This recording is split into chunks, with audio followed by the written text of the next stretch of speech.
Assalamu alaikum everybody. This is Dr. Rabeea Farhan and I'm a graduate of Dow Medical College, currently pursuing my master's in public health at Rutgers State University of New Jersey. The topic in discussion today is Alzheimer's disease. So without further ado, let's proceed. So what exactly is Alzheimer's? Alzheimer's is the most common cause of dementia. And if you're thinking, what exactly is dementia? So it's just a loss of cognitive functioning, of thinking, remembering, reasoning, and behavioral abilities to such an extent that it starts interfering with the person's daily life activities. It is a neurodegenerative disorder and it does not have a clear etiology or pathogenesis, and it primarily affects older adults. This disease is progressive, and the average life expectancy after diagnosis is reported to be between 8 to 10 years, but it may range from 3 to 20 years as well. There are treatments available, but they are not helpful in curing the disease. However, they do help in ameliorating some of the symptoms that are present. First was discovered by Dr. Alois Alzheimer in 1906. He was himself a psychiatrist and neuroanatomist, in which he described this disease as a peculiar severe disease. He had a patient named and she got admitted with unusual symptoms and very vague history. So when she died, which was over the course of after 5 years of her illness, that's when Dr. Elois performed autopsy on her brain and saw the certain different changes in the brain that he described later in the course. And that's how Alzheimer's disease came into existence. So how common is it? Alzheimer's is increasingly present as you age. It's the most common form of dementia. And if you know what dementia is a loss of cognitive thinking, remembering things, reasoning, behavioral changes, and all that. It's the most common form of dementia with an estimated lifetime risk of nearly 1 in 5 for women and 1 in 10 for men. And if you talk about the entire world, around 47 million people are affected by dementia. There have been studies that have shown that prevalence of dementia is lower in developing nations and higher in developed nations. And there was a consensus study that was done in 2010 that estimated that there were 4.7 million individuals that were 65 years and older with dementia. And out of those 65 and older, the biggest chunk of patients of dementia was in between the age group 75 to 84 years, which is shown in the pie chart on the right. If you see 48% of people were between 75 to 84 years, and only 37% were over 85 years old. Now, if they project these numbers to 2050, Alzheimer's is projected to be around 13.8 million in population level. Let's talk about pathophysiology of Alzheimer's. So like I said before, the pathogenesis is unclear, but we still have some findings that we can talk about, like for instance, selective loss of neurons. And then all patients with Alzheimer's, they share a common overproduction or decreased clearance of a particular kind of protein called amyloid beta peptides. Then there's microtubule protein, and it actually gets hyperphosphorylated, and then it starts getting tangled and forms aggregates that later form a major component of neurofibrillary tangles that are actually the pathological markers, they are toxic to the brain tissue. So that's how they start causing injury to the brain. There's also an element of genetic predisposition involved, where then there are studies that are proving the human apolipoprotein. So I went ahead and divided the risk factors into 3 parts: genetics, acquired, and environmental.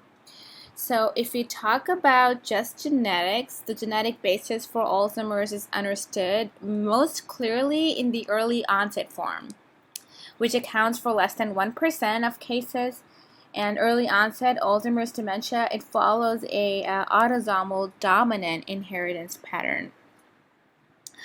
Aside from age, the most clearly established risk factors for Alzheimer's are a family history of dementia, which is rare, dominantly inherited mutations in genes that impact the amyloid in the brain, and also the apolipoprotein E epsilon 4 allele. Now, if you talk about acquired risk factors, there's observational data that generally supports an association between the elevated cholesterol, or LDL, at midlife and increased risk of Alzheimer's. If you talk about hypertension, there's midlife hypertension that has been consistently associated with risk of dementia and Alzheimer's in cross-sectional and longitudinal cohort studies. The next is the cardiovascular disease. So there have been numerous studies that have found an increased risk of Alzheimer's in association with various neuroimaging and pathological markers of cerebrovascular disease. And next is obesity and type 2 DM.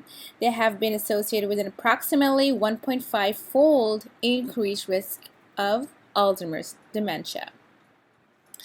Now, talking about the physical activity or lifestyle activity, the Alzheimer's Association and the World Dementia Council, they concluded that sufficient evidence supports the link between the regular physical activity and management of the cardiovascular risk factors like diabetes, obesity, smoking, and hypertension, and reduced risk of cognitive decline and even possibly dementia. Next, I have the brain trauma in the list. So there have been some studies that prove that loss of consciousness of 30 minutes or more has been inconsistently associated with an increased risk of Alzheimer's dementia. Then I have meds, and I have a question mark in front of them because there have been multiple studies that found an inconsistent association between use of certain medication classes like benzos, anticholinergics, antihistamines, opioids, and cognitive impairment in older adults. But these effects were found to be reversible and transient. Now, last is environmental. That includes the air pollution, secondhand smoke, and pesticides. How do you reach the diagnosis of Alzheimer's? So if you talk about Alzheimer's, the National Institute on Aging and the Alzheimer's Association criteria are probable Alzheimer's. It requires a presence of dementia, which I already talked about. What's the definition of dementia? The loss of cognitive ability. So you need to have dementia and the following characteristics that I have mentioned on the slide, which are what? The inability to function at work, like the usual activities that you used to do. If there's a decline from a previous higher level of functioning. If the psychiatric disorders are not proved, or your current condition is not explained by your cognitive impairment established, as well as any knowledgeable informant. Now, if you're thinking about what is cognitive impairment, so the definition needs to involve a minimum of 2 of the following things. And what are they? They are the impaired ability to acquire new information, impaired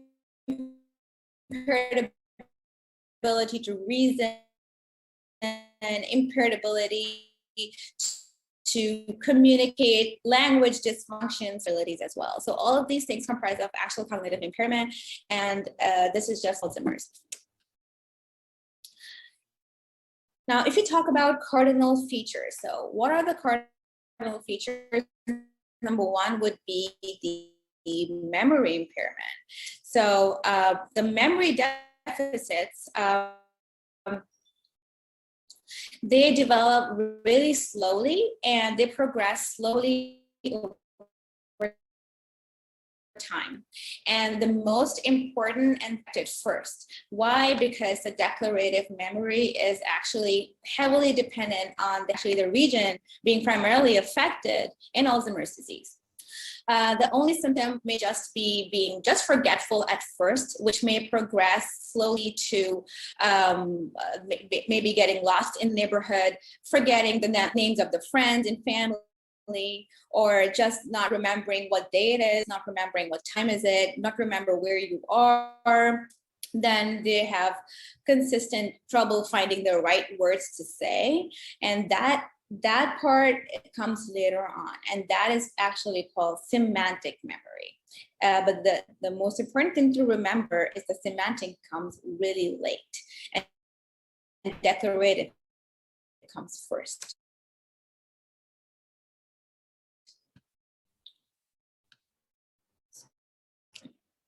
Okay. So the second cardinal feature is executive functioning and judgment problem, inability to complete tasks. And they start becoming less organized, the things that they were used to do before really fast. They start being really lousy in that. They start just dropping things. They forget the things. They cannot multitask anymore. They develop kind of reduced insight into their deficits and underestimate their own problems. And when they are questioned, they offer incorrect statements or alibis because if they're pointed at their mistakes. The other cardinal features are the cognitive domain. So the visuospatial impairments are often present relatively early, while the language problems, they develop later on in the disease. The personality changes are usually the last to occur, and the patients start getting socially withdrawn and irritable, and it might even progress to aggression and being apathetic. You can also start seeing some signs of hallucinations and psychosis and wandering. And finally, it can also lead to depression. There are other features that can co-occur with the Alzheimer's, like I talked about before, like apraxia, seizures, olfactory dysfunction, motor signs that usually includes emerging of the primitive reflexes, and fragmented sleep pattern. If you're wondering what apraxia is, it's just difficulty performing the tasks that they used to do before without even thinking. For example, if you ask the patient, can you show me how to use a toothbrush?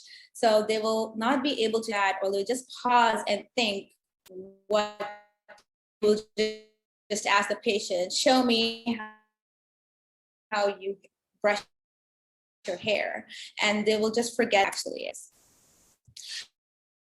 If you talk about the clinical course of the disease, so we talked about it before, it's progressive, there is no cure. The average life expectancy is between 8 to 10 years, but it could range between 3 to 20 years as well. It also depends heavily on how impaired the person is at the time of the diagnosis. And what do they usually die of? They die of malnutrition, they die of infection, or even dehydration. Now, how do you evaluate a patient with Alzheimer's? Most important thing that we should never forget is thorough history taking, not only from the patient themselves, but from the family in of Alzheimer's. And family should include, first of all, the spouse, and if the spouse is not present, then an adult child. The interview should be done of the patient, of the person that's living with or close to the patient, and ideally should be alone, away from the patient, because you just don't want to make the patient think about what's going on or just him worry. Second of all, is important is a detailed examination. So there are some standardized tests that are developed by clinicians, that are used by clinicians to evaluate the intensity or how bad is the Alzheimer's. And these tests are MMSE, the Montreal Cognitive Assessment, and there are other tests as well, but I think we just need to remember two. And amongst these two, the second one, which is the Montreal Cognitive Assessment, is the preferred assessment tool because it has better sensitivity and length for determining how bad the Alzheimer's than the MMSE. Next, you could do MRI that would show you the most characteristic focal finding in Alzheimer's, and that is what? That is reduced hippocampal volume or medial temporal lobe atrophy. You could also find some other findings in focal atrophy as well. And then finally, you could also do PET scan that I will show you later on how it looks like in Alzheimer's patients. If you're interested how to calculate Montreal Cognitive Assessment or see what it is, I've attached a link and you can Google it and see what is it about. Now, this is how a brain will look like in focal atrophy. On the left, you could see the Alzheimer's disease brain, and on the right, you could see the normal human brain. It's pretty clear to look at the left side of the brain that it has lost a lot of volume, and the sulci are very prominent in the brain of the Alzheimer's patient. If you see on the left, the cross section, you can see how constricted and small the memory area and hippocampal area of the patient with Alzheimer's. If you want to look at MRI of a brain, so on the left side is the control and the right side is the patient with Alzheimer's, and you can clearly see the loss of volume in the hippocampal region. There's an atrophy of the arrow that I have marked to show the atrophy of the hippocampus. So if you look at the PET scan of a patient with Alzheimer's, it will look something like this on the left. And if you compare it to a normal elderly adult, you see a contrasting difference. The brain of a normal elderly adult looks more lit up than a patient with Alzheimer's disease. Why? This is because the patients with Alzheimer's, they have a characteristic temporoparietal glucose hypometabolism, the degree of which is correlated with the severity of dementia. So the dementia, if it starts getting worse, or if it's very, very bad, that will cause the brain to get lit up less and less. There are certain pathological hallmarks. So we talked about these NFTs before, and I told you there are the pathological hallmarks. This is how they look like on my pathology slide. Then another hallmark is the amyloid plaques or senile plaques that look something like this. And we talked about the distribution of amyloid plaques too, which is usually on the medial temporal lobe, and this is where the neurofibrillary tangles usually are. Now, if you talk about their disorders or mental problems or neurocognitive deficits, to be precise, that are very similar to Alzheimer's. And it's very important to know the timeline, that what's coming first and what's coming later, to be able to differentiate between all these neurocognitive deficits. So the most important one to remember is the vascular dementia. If a patient has a vascular dementia, how would they present? They will present with focal deficits. So they will have risk factors having for stroke, like hypertension, like diabetes, like obesity probably. And then they will have a step ladder or stepwise decline in their cognitive dysfunction. That 1 year they will start just losing balance, and that a few months later they will start having difficulty doing something else, and it will be a down pattern of decline. And that's what a vascular dementia would present like. If you have a dementia of Lewy bodies, now what does that present with? So I try to remember it with a tetrad, like 4 things, like a tetrad in my head. Like it will have a prominent visual hallucinations, number 1. Then it will have Parkinsonism features, number 2. Number 3 it will have REM sleep behavior disorder, and number 4, it will have fluctuations, and it will be able to reach dementia with Lewy bodies diagnosis really easily. And one more thing really specific for dementia with Lewy bodies is the neurons. Right? So when you give them antipsychotics, they really have worse features. Their features get worse. Next is frontotemporal dementia. Now, in frontotemporal dementia, the most important thing to remember is there are early signs of personality changes, emotional detachment or disengagement, social withdrawal functioning problems. And also, if you do their MRI or scan, you would be able to temporal lobes, and that's what frontotemporal dementia would present as.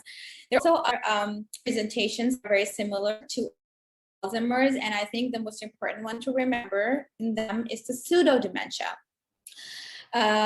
Normal pressure, hydrocephalus 2, vitamin B12 deficiency, and prion disease as well. These are all the differentials that we need to keep in mind. What is pseudodementia? Pseudodementia is just a kind of transient or reversible form of dementia that occurs in people who are depressed. In patients who are older, they present pseudodementia, symptoms of depression. They would not present with typical depression symptoms. They will have a sort of forgetfulness problems developing the depression. Now, how do you treat this? So it's easier to remember by dividing the treatment into 3 parts. First of all, the first part would be specific to the disease itself. Second would be how to treat the symptoms and manage the risk factors. And the third will be the new domains that have emerged over time. Now, if you talk about the disease-specific treatment, so to replenish the cholinesterase in the synaptic cleft, and in order to do that, we need to give cholinesterase inhibitors. The cholinesterase inhibitors, they could temporarily improve the functioning of the patient, but they do not help with altering the disease course. That's important to remember. There are some famous names like donepezil, rivastigmine, galantamine. All of these, they increase the cholinergic transmission by inhibiting the enzyme cholinesterase at the synaptic cleft, and then they provide some sort of symptomatic benefit. Now, if the Alzheimer's is from moderate to severe, it's very severe, then there's another drug that we use, and it's called memantine. The memantine is an NMDA receptor antagonist, and the mechanism of action is completely different from the cholinesterase inhibitors. Also, the memantine is said to be or proposed to be neuroprotective as well. If we talk about the symptomatic treatment and risk factor management, it's really important to identify and treat the risk factors for this disease, because if you control the risk factors, you're very likely to slow the decline of a patient. And what are the risk factors? It could be stroke, with cardiovascular disease, it could be hypertension, obesity, type 2 DM, everything they talked about in the risk factor slide. So if you continue to I treat and identify those risk factors, it can really help in the symptomatic management. Also, if you start developing psychosis or hallucination, depression, they should be treated respectively. It's really important to do family counseling in patients with Alzheimer's, because the family needs a lot of support in order to manage such a patient at home.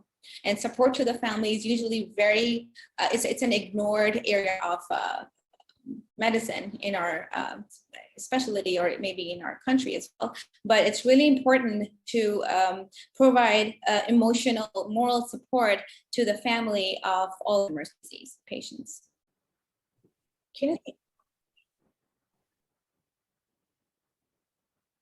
Okay, great.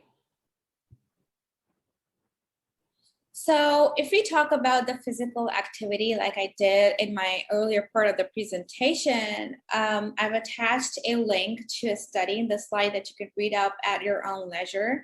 This study, and there are also other various studies that prove that routine physical activity and exercise, they have an impact on the progression and can even be neuroprotective on the brain. For the brain.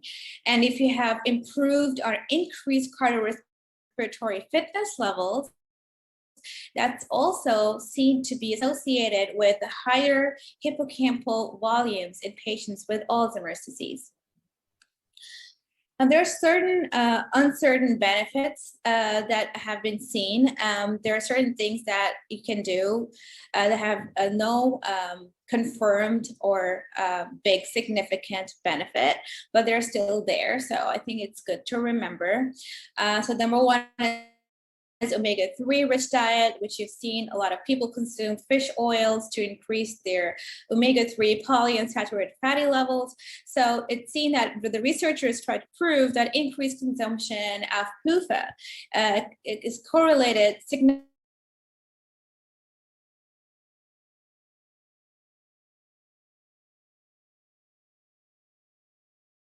class level beta amyloid in elderly people without CHA.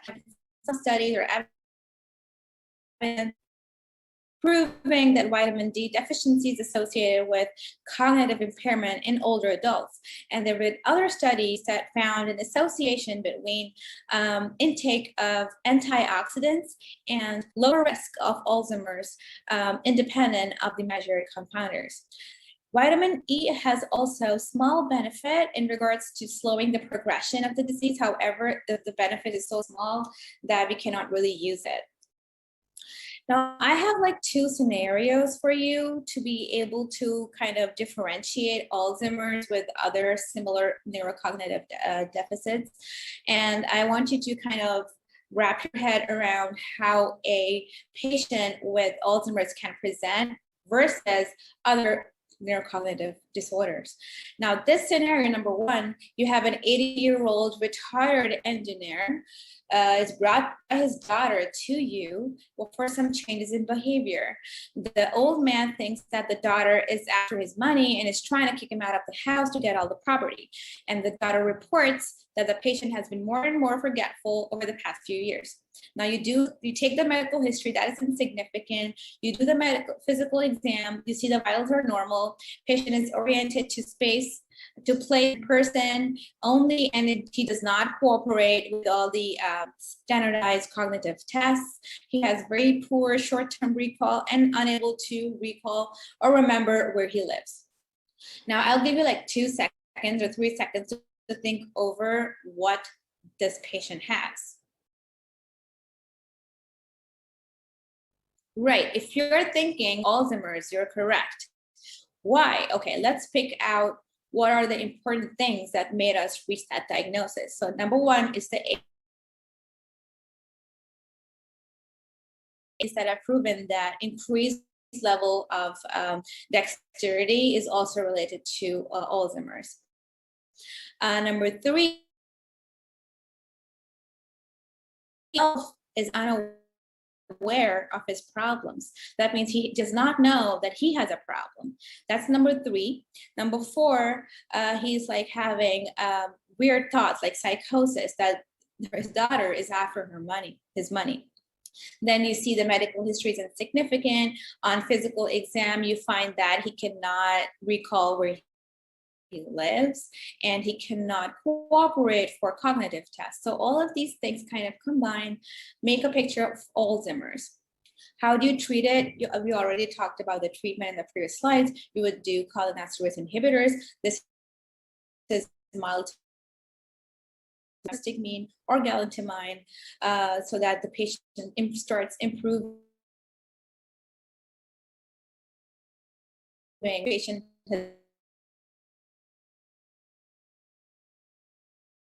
does not have. So how would you differentiate. So if this was frontotemporal dementia, you know what comes first. The early personality change will come first. The social withdrawal, the apathy, the disengagement, and followed by years later to executive dysfunctioning. That's how the frontotemporal dementia will present as. The prion disease will be presenting in a much younger patient. It could be old as well, but ideally a middle-aged or younger patient, and that disease will be rapidly progressive. The symptoms will be within months. They will not wait for years to happen. Now, why not vascular dementia? Vascular dementia, you need to see risk factors. This guy's patient medical history was insignificant. Then you see a step down pattern of cognitive decline. He does not have that. And also, if you do the physical exam, this guy did not have any focal neurological deficits. So you kind of rule that out in your head and you'll be able to reach the diagnosis in time. Now, this is scenario number 2, which has a 73-year-old man. He comes to you with increasing forgetfulness over the past 6 months. And he says that my mind used to be quite sharp, but now I cannot even concentrate to read a book or a newspaper. And I'm afraid that I have Alzheimer's like my father. The patient also reports losing sleep, little motivation. He took a leave from work because he could no longer pay attention to small details, and he could not finish his tasks on time. He has hypertension, he has diabetes, he has hypercholesterolemia, he has a history of TIA. Now, his family history is significant for DM in his mom and Alzheimer's in his dad. You do the vital signs and they're unremarkable. The physical exam you do is normal, except that you see some sort of slowing down of speech and movements. Physical exam was normal, except for slowed speech and movement. You do the CAT scan and that's normal as well. So most likely, what do you think this patient is presenting with? Again, I'll give you 3 seconds. Right, if you're thinking depression or if you're thinking pseudo dementia, then you're right, because this patient has multiple clues in the question stem or in the scenario to prove that he does not have full-blown Alzheimer's. Even though he's an old man, he has more of a pseudo dementia situation here. What are the clues here? Okay, how many things you need to diagnose a patient with depression? You need 5 out of 9 side gaps. Side gaps is what? S is for sleep, I is for interest, G is for guilt, E is for energy, C is for concentration, A is for appetite, P is for psychomotor retardation,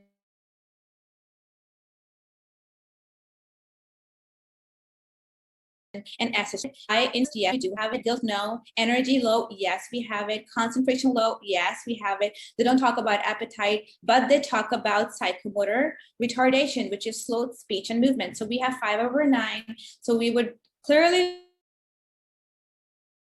know that this looks like dementia, but this is actually a reversible form of dementia, which is called pseudo dementia. So that's how you would be able to understand how to differentiate between Alzheimer's and other neurocognitive disorders. Now let's summarize what we did in the presentation. So Alzheimer's disease is what? Is a neurocognitive or neurodegenerative disorder of uncertain cause, uncertain pathogenesis, and it primarily affects older adults. And also it's the most common cause of dementia. The earliest manifestation is selective memory loss, and that progresses to executive dysfunction, and you have the personality changes appearing in the last. It's usually a clinical diagnosis, but it can be confirmed by doing imaging studies. It's a progressive disease, and the average lifespan is about 8 to 10 years, but it can have a wide range of 3 to 20 years as well. The choice of cholinesterase inhibitors as a treatment for Alzheimer's among donepezil, galantamine, rivastigmine, the choice can be based upon ease of use, or individual patient tolerance, cost, and clinician and patient preference, because all of these drugs, they have similar efficacy. But in patients who have moderate to severe form of advanced dementia, which is like MMSE of less than equals to 18, we usually try to choose memantine as the drug of choice for those patients.